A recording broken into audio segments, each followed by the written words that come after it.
Hello and welcome to Animal Weapons. In this episode, we look at a rather different use of a weapon. Not for securing prey or for defending against a threatening predator, but for purely social reasons. Of all weapons that are used in the fight for sexual superiority, it is an animal's horns which feature most often. The weapon of speed, however, is used for another fundamental cause, securing the next meal.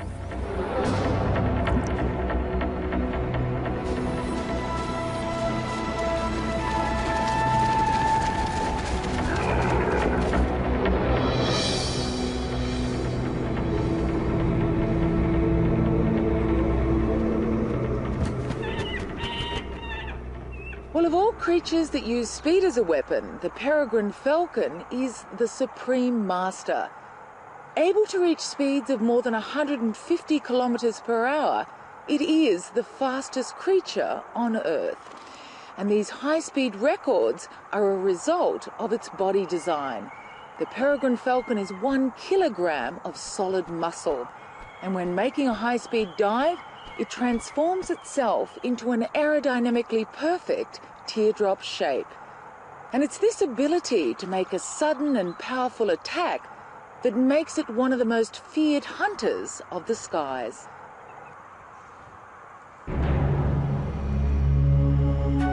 This king of the air displays one of nature's most magnificent designs.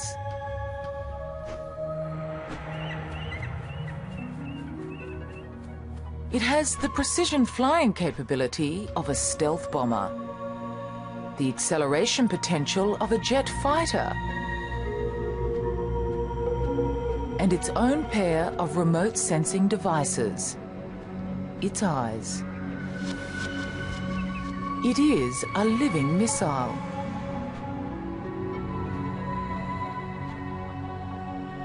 Speed and precision enable a rapid descent on its target, but not without risk. Trees are a dangerous obstacle for this high-speed hunter. An accident would be fatal.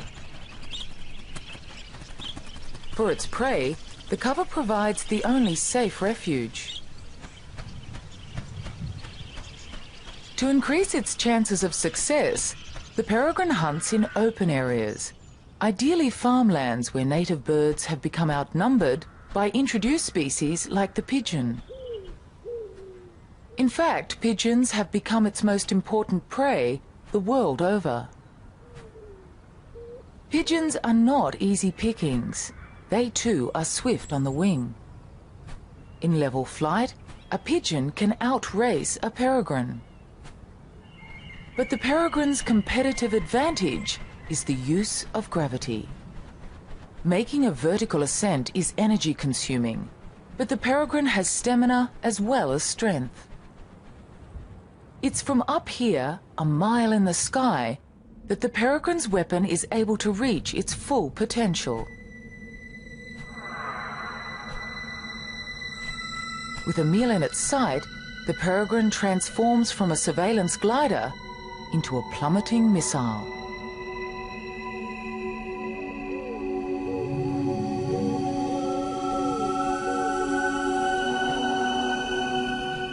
By tucking its wings against its body, the peregrine minimizes air resistance and drops out of the sky in staggering style.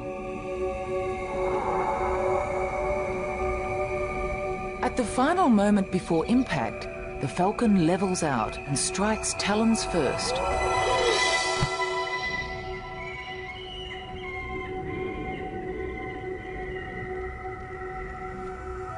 So great is the impact that the peregrine too would be injured were it not for the extraordinary accuracy of its strike.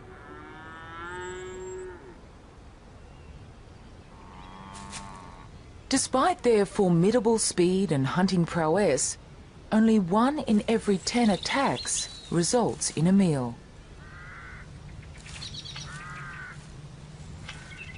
It's an energy equation that every fast-moving creature must contend with,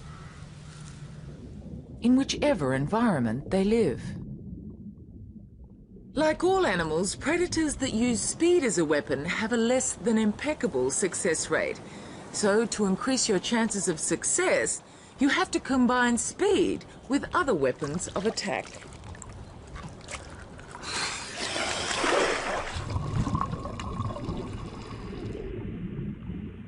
The stonefish doesn't look fast. It is one of the least streamlined of all fish. In fact, it rarely swims at all. A sleek body has been substituted by one corrugated and encrusted with algae. Disguised as a rock in the rubble of the ocean floor, it uses camouflage as its preliminary weapon. When suitable prey is within striking distance, it puts its conserved energy into one startling burst of speed.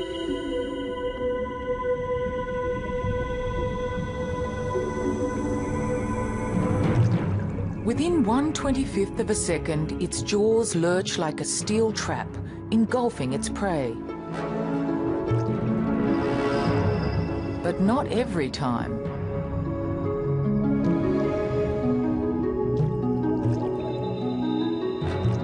While not every strike is on target, the energy lost is less than that expended in a high-speed chase.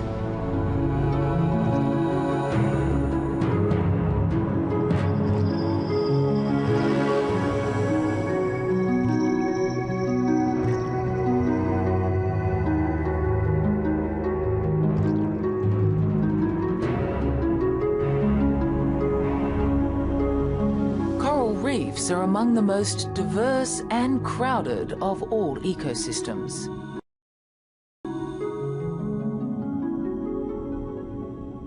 It's here that you find an extraordinary array of weapons, each designed to compete successfully for a common food source and for highly sought-after available space. These coral reef shallows on the Great Barrier Reef are home to a killer that strikes with remarkable speed. Distantly related to the prawns and crabs, there are more than 400 species found the world over. With eyes more sophisticated than our own, and with a claw modified to become a high-speed hammer, it is the remarkable stomatopod or mantis shrimp. They are exceptional hunters, with forelimbs developed into highly specialized weapons to smash or spear their victims. While this spearer may have one of the sharpest claws in the ocean, it is its relative, the smasher, which can lay claim to the fastest claw on the reef. This action has been slowed down 125 times so that it can be seen.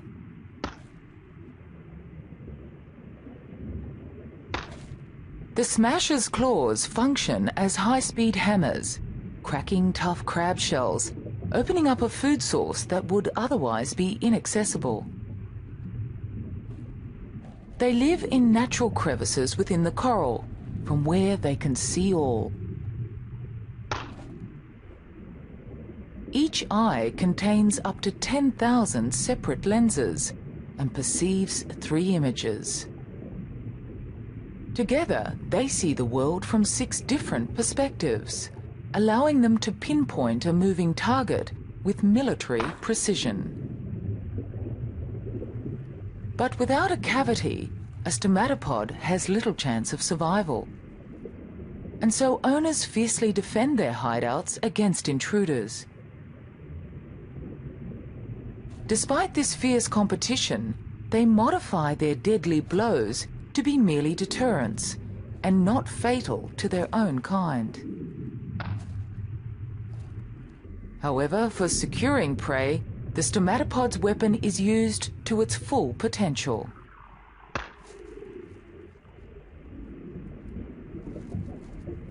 The smasher quickly sizes up its target and strikes with blinding speed.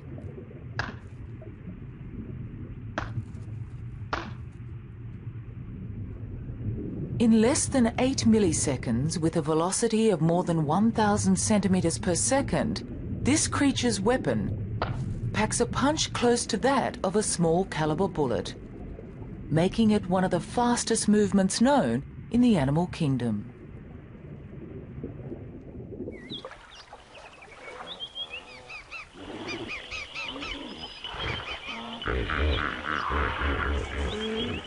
It is in Africa that we find the world's most spectacular collection of animals and their weapons.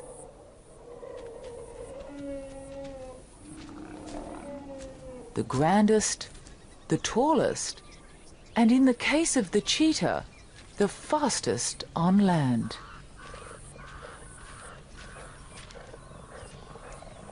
Everything about the cheetah is designed for the high-speed chase. Its lean and supple body and its enlarged nostrils for extra air intake.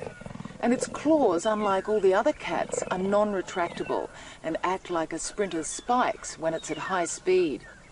It also has an additional pad on its upper forelimb, and this is used to knock the prey off balance when it's on the chase. And it's these and a host of other features that enable the cheetah to lay claim to the fastest animal on land.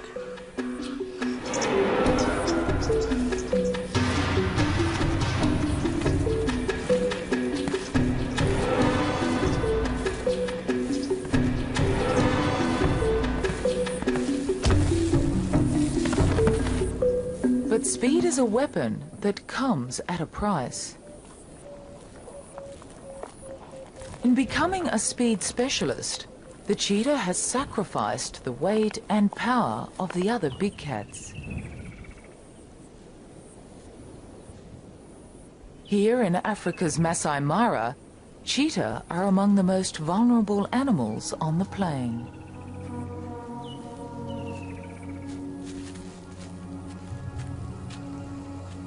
Cheetah are the lightweights of their league.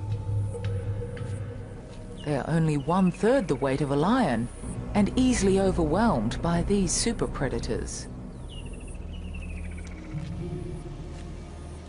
Lions will kill cheetah whenever possible.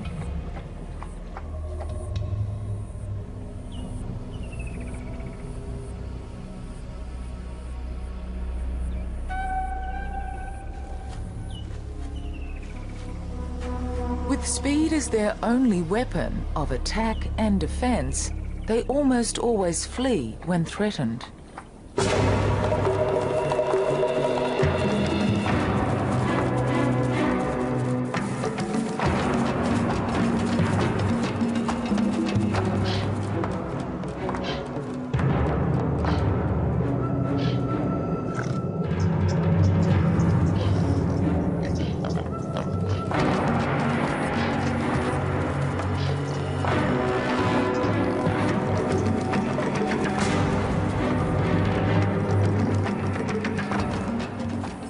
Cheetah are not even able to defend their young.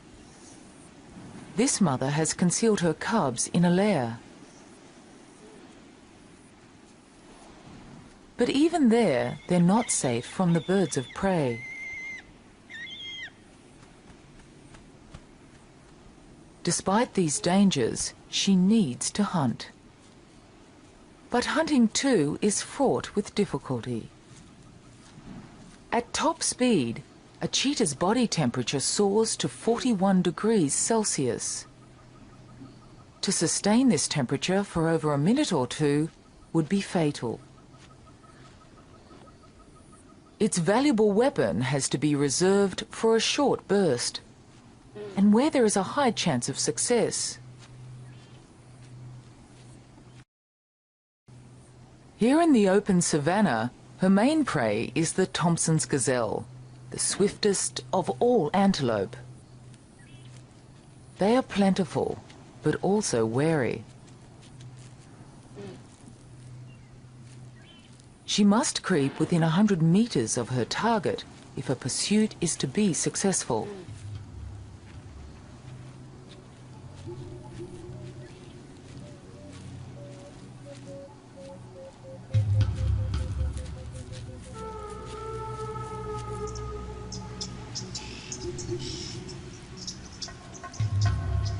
it may take hours.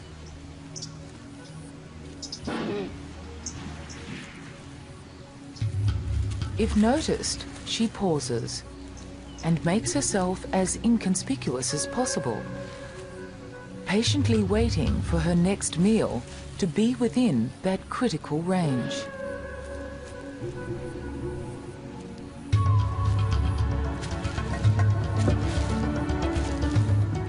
Within 3 seconds, a cheetah can reach a staggering 72 kilometers per hour.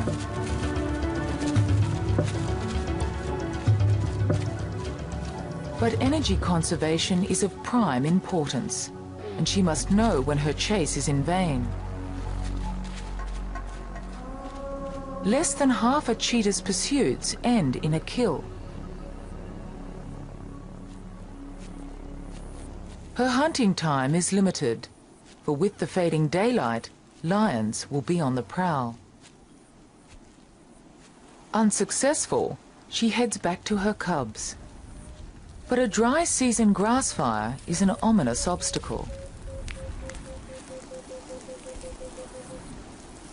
Insects flush from the flames don't interest her, but provide a banquet for yellow-billed storks.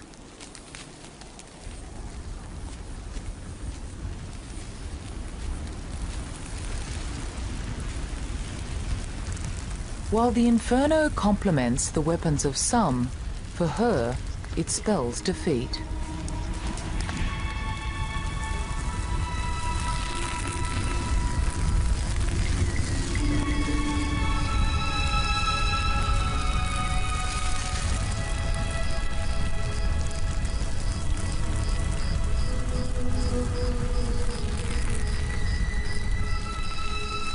All big cats rely on cover to ambush prey. Without it, they can't get close enough to mount a surprise attack. Unable to reach her lair, she waits until morning.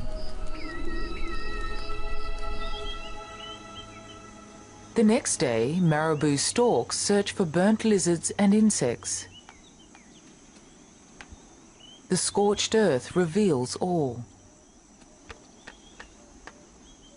The mother returns to her lair to suckle her young, only to find it already occupied. The fire has exposed its location. She waits instinctively, hoping to find her cubs. But the limitations of her weapon have also been exposed. Without a weapon to defend suckling cubs, cheetahs lose most of them to predators, especially lion. Her instinct to reunite with her litter overrides her own sense of safety.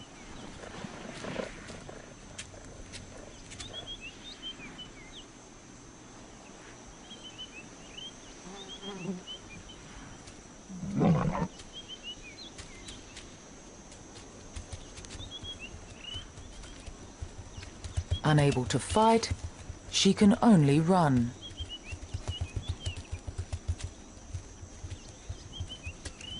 Only speed saves her life. The lioness knows she will lose the race, for she can only attain half the speed of a cheetah.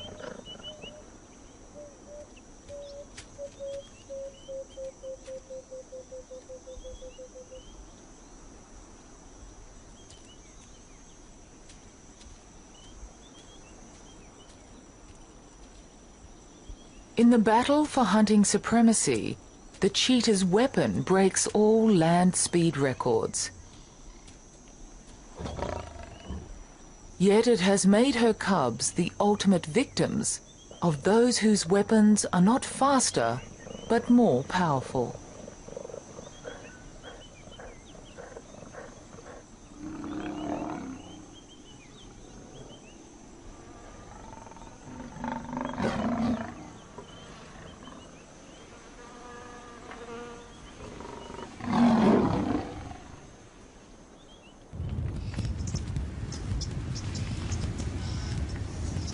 Of all animal weapons, Horns are among those that seem most obviously developed for attack and defence.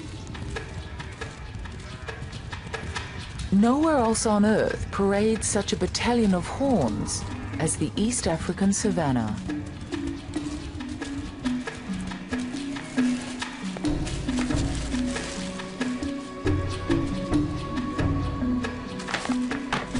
The plains echo to the clashing of horns.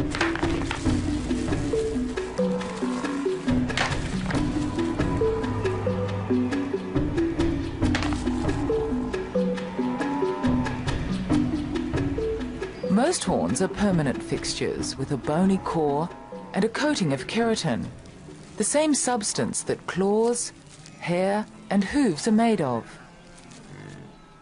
They are firmly attached to the skull and if snapped at the base will not regrow.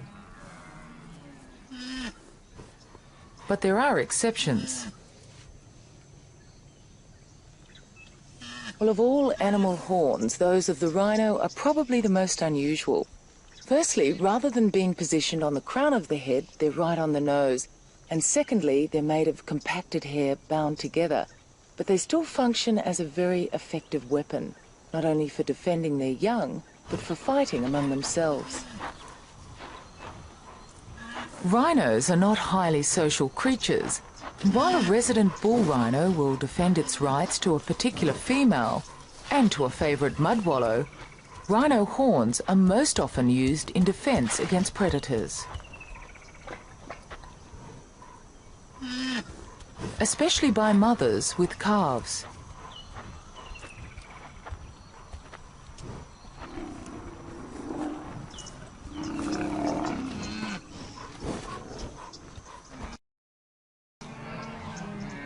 Unlike the rhino, most horned mammals live in the safety of large herds. And surprisingly, the weapons are not used primarily against predators. Their defence is their collective alarm system of many eyes and ears, and the confusing target they present to a stalking lion. Perhaps the only herd animal that poses any real threat to such a predator is the buffalo. The grazing animals of the world have a bewildering array of horns, and perhaps none so epitomises the Horn of Africa than that of the buffalo. This is a big old male, and in the case of the males, their horns are used not only for defence against lions, but in challenging other males for the right for sexual supremacy. In fact, these battles for territory and for mating rights are the main reason why horns exist at all. Horns are put to use in a fundamental cause. They are the weapons used by males in the fight for mating rights. And at no time are they so spectacularly employed as during the breeding season. Battles like this are repeated year in and year out. Known as rutting, these rituals are prompted by a surge in hormone levels that are governed by day length.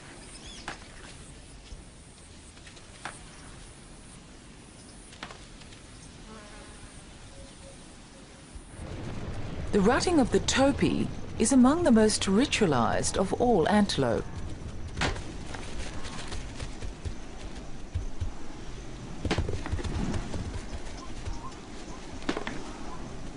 In serious challenges where males are evenly matched, the animals drop to their knees and horns interlock.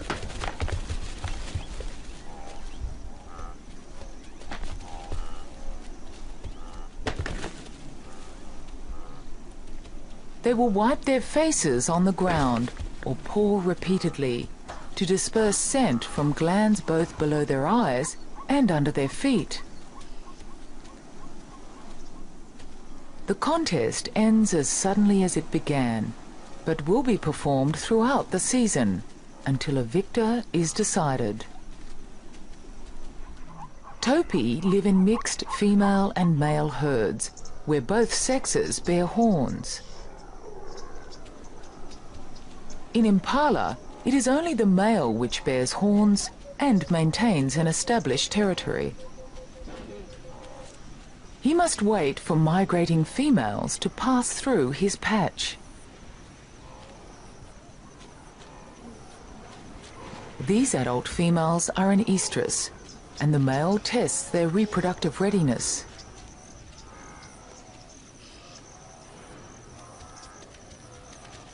He mates with those that are responsive. He is the dominant male and spends at least 25% of his time rounding up and mating with females.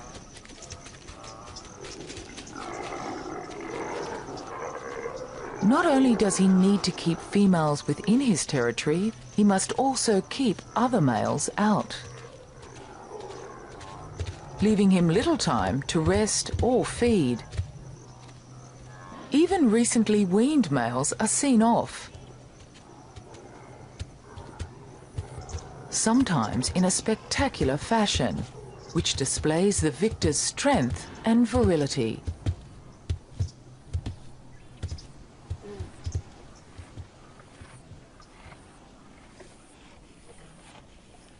Well, giraffes too have horns, and even though they're the only animal which is actually born with horns, their horns are more for decoration than for attack and defense. Because when it comes to fighting, giraffes really use their heads. While the horns of the giraffe are reduced and not a prominent weapon, their long muscular necks are an effective substitute.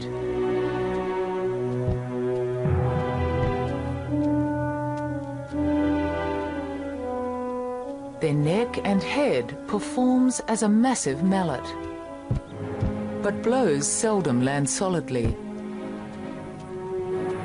These young males do their best to avoid being hit by the other.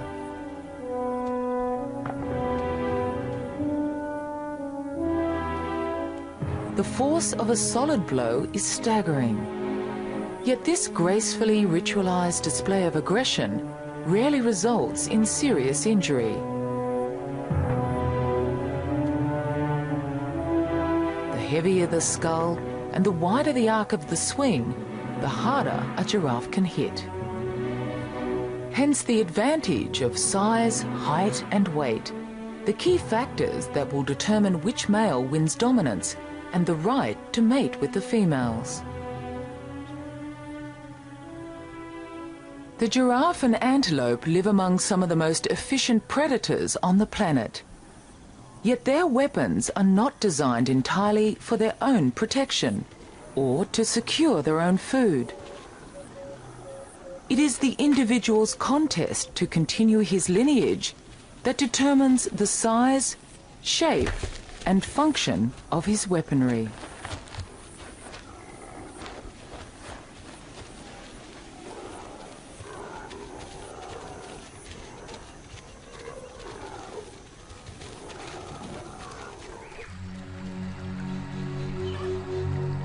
Rainforests are among the most diverse of all the world's ecosystems.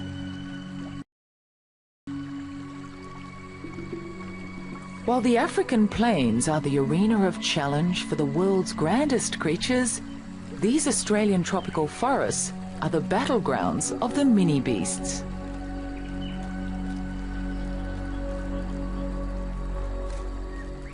Here in the lush undergrowth, bizarre creatures engage in power struggles.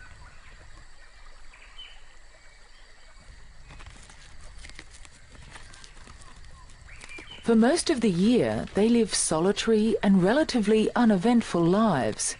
But this is the mating season, a time to challenge and conquer. They gather together in suits of shining armor and with weapons of oversized proportions.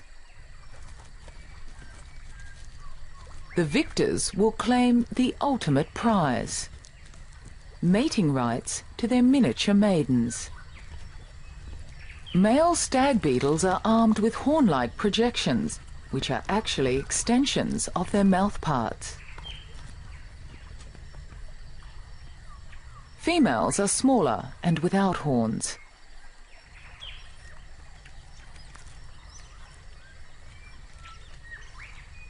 presiding male has raised his antlers as a show of strength to the invading male.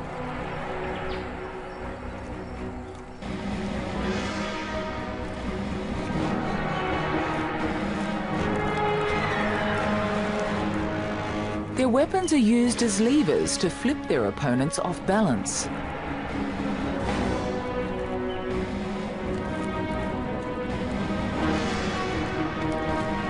Those toppled to the ground are out of the contest, but will live to fight another season.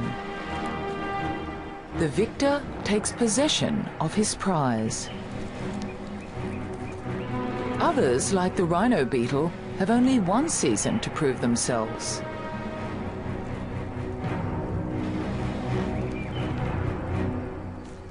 Well, like all insects, the rhinoceros beetle develops through different life stages until it becomes a fully formed adult. In fact, it spends more of its life like this as a grub than it does like this as an adult. As a grub, it feeds on rotting logs and leaf litter, and it's the availability of this food source which determines how big its body and horns will be when it emerges as an adult. When food is plentiful, their larval development is extended, resulting in larger horn and body size. Victory will be governed by their fortunes as a grub.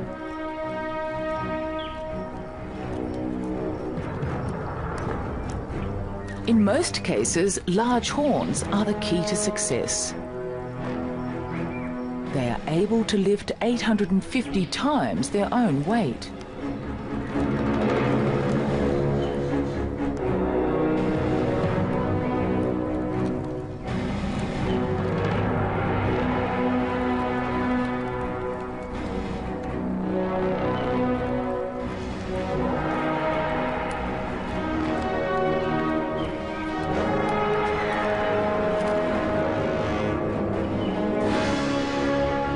But even in triumph, the victor must contend with his persistent competitors.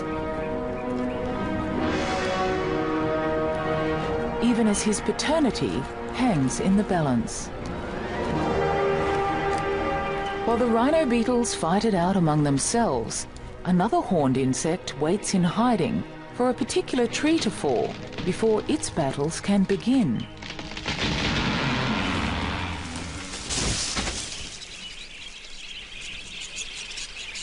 A white mahogany tree falls and begins its process of decay. It exudes an odor that acts like a magnet for a rare and elusive little insect. For the antlered fly, it signals a potential egg-laying site for the female of their species. Rarely seen, antlered flies are a highly unusual group of insects.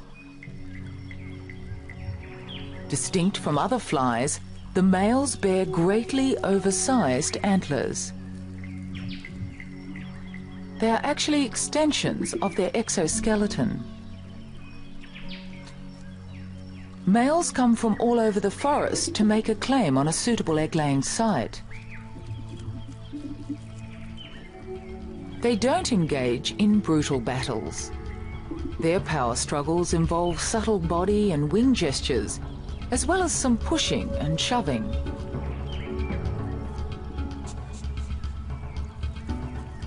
A male that is clearly inferior in size simply makes an appearance and flies off without a challenge. This is known as an intrusion. More evenly matched males linger, flick their wings, and sway their bodies. If two males are evenly matched, their posturing culminates in the interlocking of horns and head-on combat. They push against each other, their antlers interlocked, and rise up on the tips of their middle and hind legs. This usually only lasts for a few seconds before one of the males is overpowered and retreats.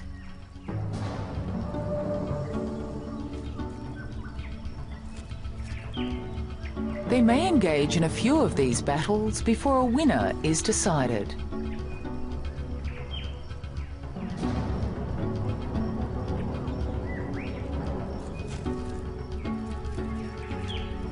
battles become complicated by the arrival of a female. Her foremost concern is finding a suitable location to lay her eggs, usually the exact site that the male is guarding. She may have already mated, but this doesn't stop the presiding male from mating with her again. But even while the pair are mating, other males make challenges.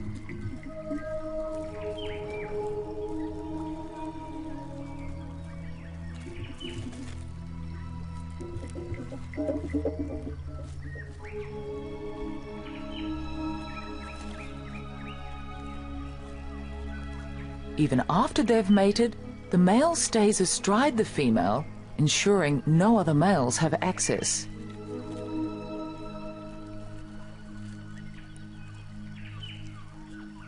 She inserts her ovipositor beneath the bark and lays her egg clutch.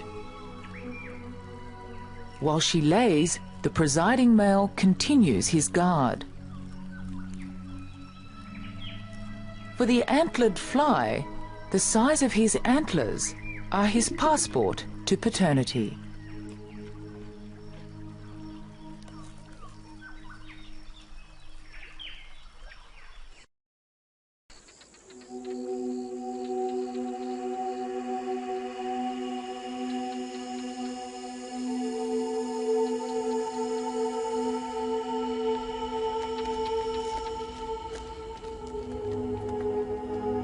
This is the eastern escarpment of Israel's Judean desert, the lowest point on land.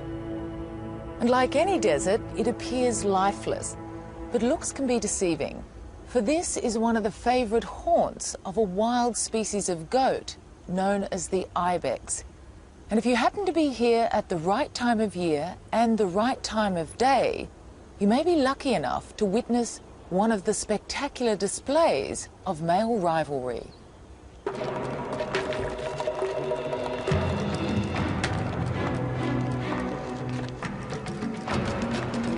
These battles are among the most vigorous of any horned mammal.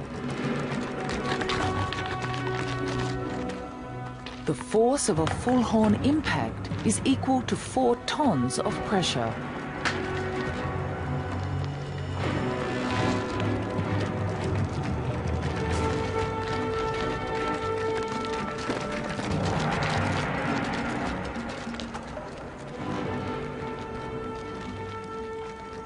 These old males are over 6 years of age and have the largest horns of the herd.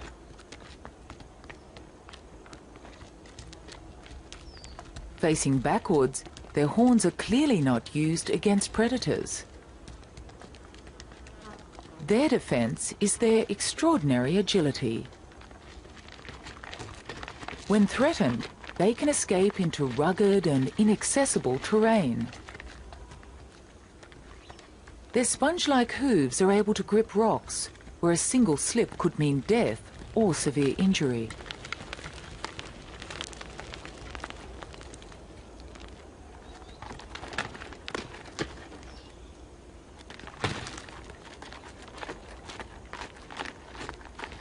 To fully appreciate how the ibex uses its horns as a weapon is to understand its breeding cycle. For most of the year, males live separately from females. Towards the end of autumn, the herds merge in preparation for mating.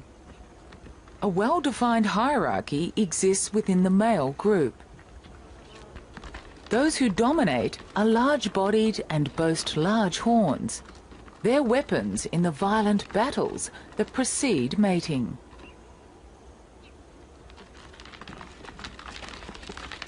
For ibex, large horns and exclusive mating rights can only be attained with old age.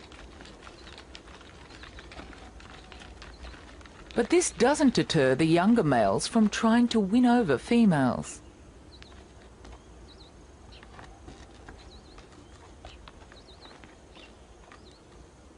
With necks lowered and tongues outstretched, they test the reproductive readiness of the females by tasting airborne hormonal levels. Females prefer to mate with old males and will ignore the approaches of those that are unsuitable.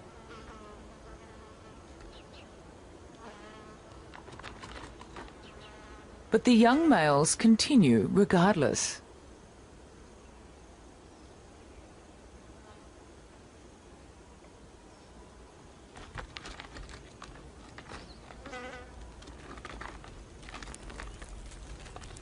While ibex horns grow throughout life, they slow their growth on maturity and stop growing altogether in the breeding season.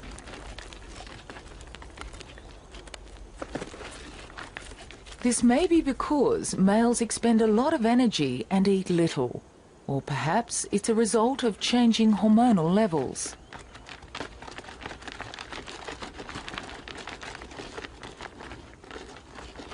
These females may have already mated and show increasingly less interest.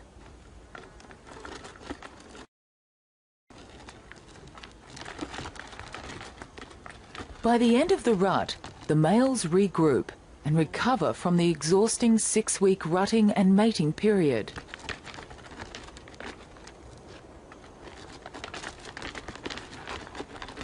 Yet throughout their lives, males continue to jostle. They will often gather together in a huddle to size up their opponent's horn size. While the old males need only to maintain their status, the young must establish a place in their upwardly mobile peer group. Young males engage in the most violent battles. They rear up to increase the impact of their assault. Ibex horns are designed in such a way that they both inflict offensive blows and deflect the blows of opponents. On contact, they twist their heads slightly to lessen the impact, which is taken on the strongest lower part of the horn. The bony ridges prevent the horns from slipping past each other and causing accidental injury.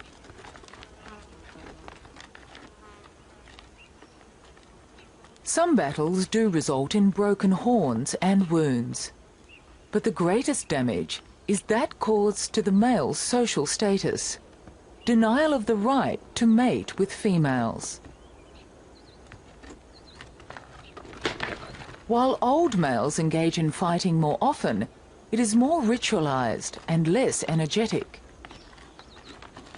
They have the advantage of experience and use their weapons sparingly. Ironically, once old males reach their sexual zenith, they become the most vulnerable. Their heavy bodies and greatly oversized horns reduce their agility. This not only increases their chances of serious injury on the slopes, but also makes them prime targets for predators. They're forced to move with less speed and greater caution.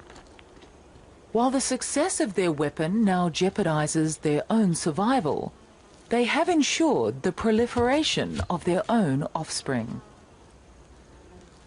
A dominant male's reign may only last a few seasons before one of his subordinates succeeds in taking the top position.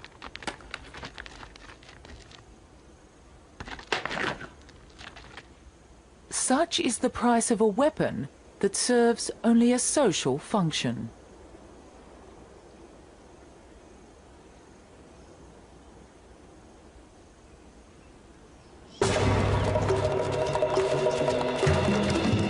While the weapon of speed is used primarily for securing prey, horns play a completely different role in an animal's life, but one that is equally important. They are the weapons used between males to joust and butt, clash and posture. While the fights are sometimes violent, they are ritualized and more about mating than maiming.